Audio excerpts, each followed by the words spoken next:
it up, sit up.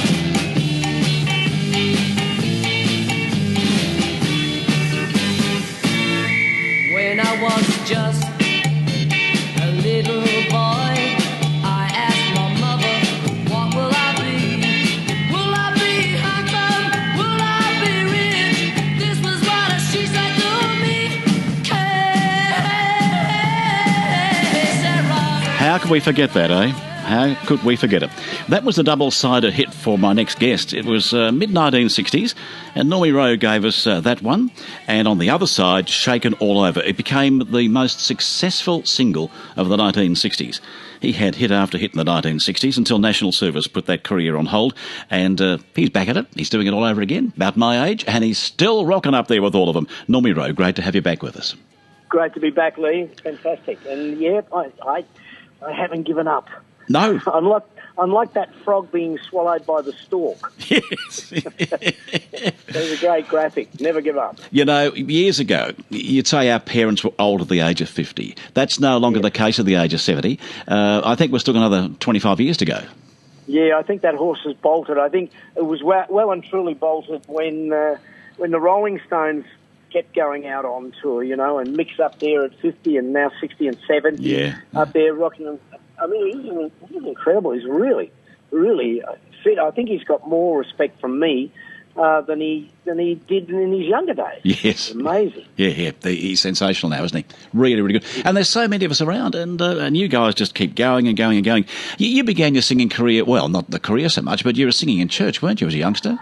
Yes, I did. I was about, I suppose, 10 or 11, 12, something like that. I think I was still at primary school when I went to... my family didn't go to church, So how come you went along? Yeah. I was a bit headstrong. First of all, I went to a little, what would be a uniting church now, just around the corner from our place when I was barely in primary school. I got all dressed up. All the other kids went to Sunday school, etc. And I went to Sunday school one day, across this big road that you wouldn't let your kids go across today. Yes. And I came back and they said, how was it? And I said, I'm never going back there again. Why not? Oh, they swear. They say Jesus and Christ. Oh, no. Oh, dear. So the Bush Calathumpians were more devout. That's a good story. I like that. They were swearing at church. And later on, a friend of mine was in the church choir, the Church of England choir up in Northcote, and I always wanted to sing anyway as a little kid. And he said, why don't you come and come up and join the choir? So I did.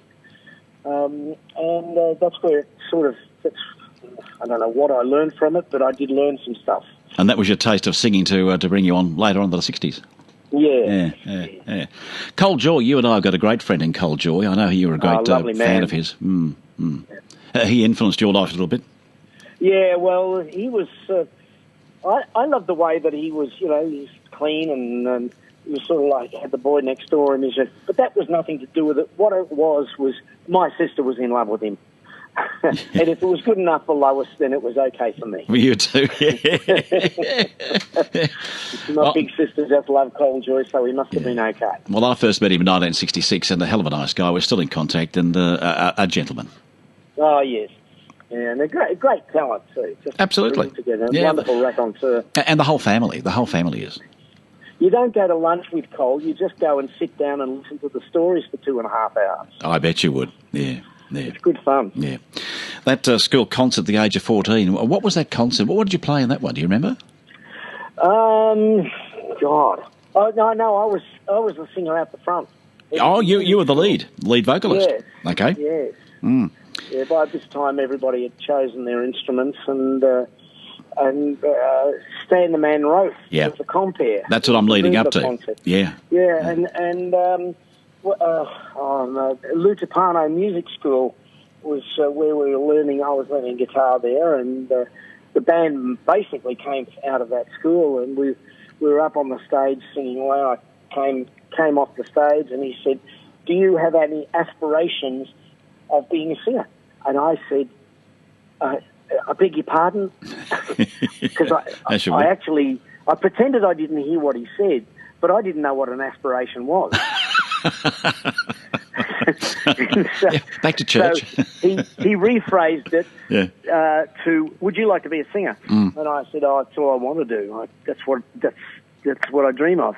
So the next Saturday night, through Stan, I was singing on a stage at Preston Town Hall, a venue that I'd only ever heard of on the radio. There you are. And that was the start for you.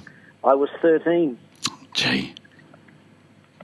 What a career. What a career. So it was amazing, you know. And Trotter, my drummer, used to pick me up from Northcote High School, and take me to practice with Johnny Chester and the Chessman. Really?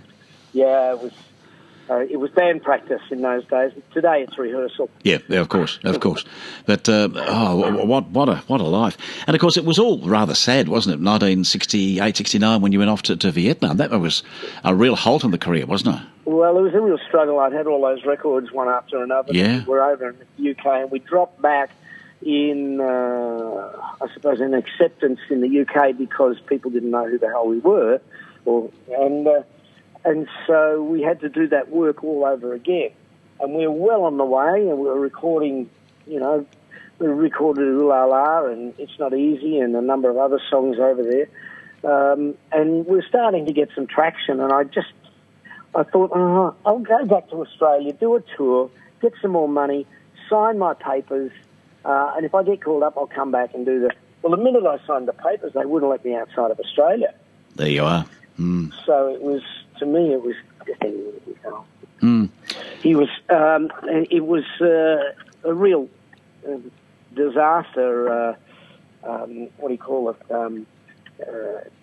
career-wise. It was a total disaster. And when I came back from Vietnam after 2 years off, I'd lost, you know, you use it or lose it, so all my skills were really stale and dormant. See that? And then I, you know, I'd lost all my contacts with people like, you know, my management and the agents that were booking our shows, and things had changed a little bit, and people were starting to work in pubs in those days, doing pub rock, and I'd never worked in those venues. So it became a very difficult period of time for me. Yeah. And you had to start all over again. Of course, you've come back, and you're doing it so well. So well that you're back in Melbourne. You're in Perth right now, but back in Melbourne on the 2nd of December with Go Show Gold. Tell us about it. Oh, well, the Go Show Gold, we've done, I don't know, quite a lot of concerts with Go Show Gold over the last 6 or 8 years, and they've always been immensely successful, but they've also been immensely entertaining, and all the artists stand at the side of the stage watching all the other artists. Do they? Yeah, and it's a great... It's almost like getting a whole family together. There's a wonderful feeling on stage, and it's terrific. But this year we're going to do Normie Rowe and the Playboys, and it's going to be... I'll have Trotter there, the one... Right. He's 75 now, and... So you got the original boys back, have you? Oh, well, not all of the original boys. We've got a couple of different people. My guitarist these days is Billy Thorpe's drummer of 40 years, Gil Matthews. And we've got a band together that shouldn't really be a band, to be honest. We've got a trumpet player playing drums. We've got a drummer playing guitar. We've got a guy at the front with a guitar. He can't claim that he can play it or anything. But, sounds like Normie Rowe. Isn't that good, the Playboys? You've got Johnny Young coming along too. Ronnie Burns is going to be there. Doug Parkinson. Yes. Oh, goodness me. I think Izzy's going to be on again. Izzy is. He was just on before you, and he asked me to say hello to you from him. Wonderful, because Iz is...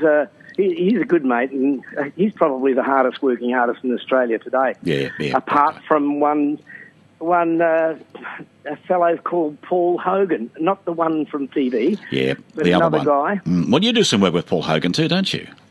You've done some shows with him. Yeah, I've done a number of it, but Paul posted on Facebook yesterday that he's got about 30 shows in December. I saw that. Yeah, I don't know anybody that gets 30 shows for a whole year.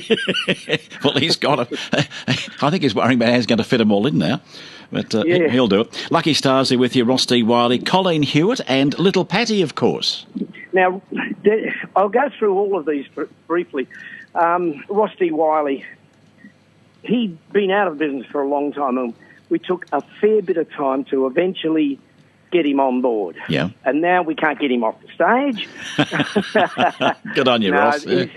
People, the audiences dearly love Roscoe, and it'll be great to see him on the stage doing, obviously, his hits, Funny Man, and Here Comes the Star. Little Paddy will be doing Blonde-Headed Stompy Wompy Real Gone Surfer Boy, etc. Dinah Leigh will be doing Reed Petite, and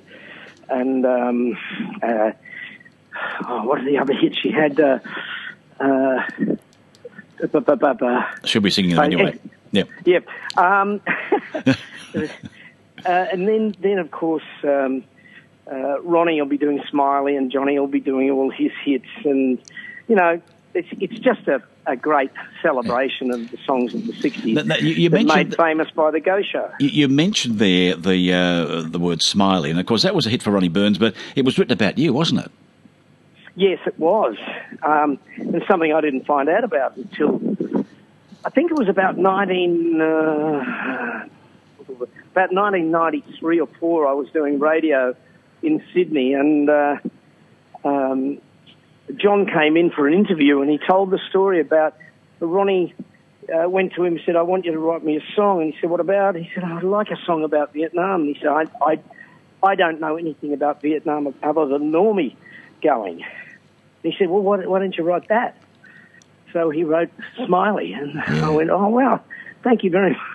Thank you for the honour." Yeah, isn't it? Yeah, and it's a lovely song too. It's a great song. It's a great song. It's about our good mate Normie Rowe. Normie, it's on the 2nd of December, Go Show Gold, and it's down to the Palais Theatre, bookings through the Palais. Mate, it's great to catch up with you as always. I've come into your busy time over there in Perth, I know, so I'm going to let you go, but you take care, and we'll catch you on the 2nd. Great. Thanks Normie. Take care, mate. Okay, bye-bye to you. Normie Rowe.